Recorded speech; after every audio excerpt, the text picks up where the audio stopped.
parlé un petit peu d'interaction et de participation. C'est un thème sur lequel j'aimerais développer aussi un petit peu, parce qu'effectivement, au contraire des autres expériences qu'on présente aujourd'hui, dans notre Son de Blindness, on a une vraie participation à une narration, à une histoire qui se raconte. Et il me semble que c'est un enjeu dans la réalité virtuelle assez fort de placer le curseur entre combien on propose de participer et combien on offre comme ça, comme structure donnée. Est-ce que c'est quelque chose que vous avez beaucoup bossé pour parvenir à un équilibre ? En fait, nous, on a utilisé...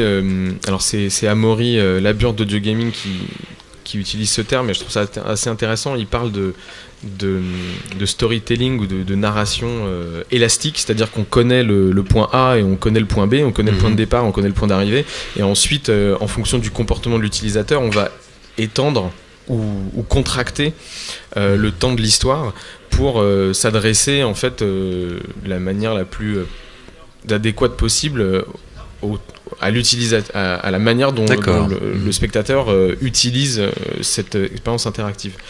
Je pense que une fois qu'on sera sorti de cette première phase de découverte de la VR, où il y a l'effet waouh, où voilà, on est téléporté dans un roller coaster en Afrique, etc. Je pense que la question qui va se poser, c'est ok, je suis dans ce monde-là, mais en fait, je peux pas interagir avec ce monde. Et je pense que très clairement, ça va être une des limites qu'on va ressentir assez vite, c'est que même dans une vidéo, on est en interaction parce qu'on se tourne, etc. Mais en fait, pour un réalisateur, par exemple, dans une vidéo, si on place une scène importante dans un axe, sur un certain axe, l'utilisateur, lui, il peut regarder complètement ailleurs. Ouais. Dans une œuvre, dans un projet interactif comme Not Son Blindness, on peut ne déclencher la scène que quand l'utilisateur regarde dans une direction donnée.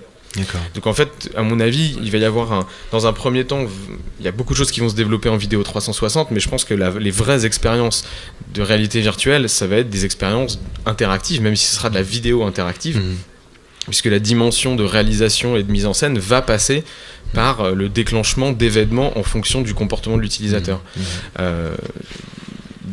C'est pour ça qu'à mon avis, il y a un certain nombre d'expériences en 360 qui en fait sont des expériences à 180, parce qu'il est très dur en fait de prendre en considération ou d'utiliser les 180 degrés restants dans une expérience qui est purement de la vidéo. Puis c'est pas forcément intéressant de sans cesse tourner la tête, voir ce qui se passe derrière. Après, sur Not Son Blindness, il se trouve que les passages qu'on a sélectionnés, ils sont vraiment dans le texte, ils sont vraiment tournés autour de cette idée d'exploration d'un monde. Donc aussi, ça a beaucoup de sens parce que c'est la narration elle-même qui dit derrière moi, j'entends une voiture qui démarre, mon fils était à côté de moi, il vient de disparaître, il est au bord du lac, etc. Donc en fait, on avait vraiment cette rencontre-là.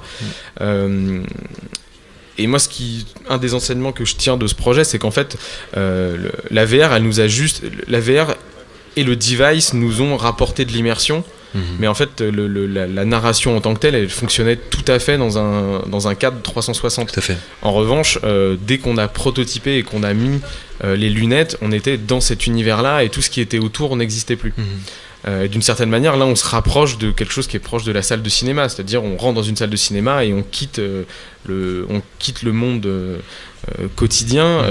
C'est pas la même expérience de regarder un film chez soi et de regarder dans une salle de cinéma. Et la principale raison, c'est que le téléphone va pas sonner dans la salle de cinéma, vos voisins vont pas débarquer, votre gamin va pas se réveiller, et j'en sais rien.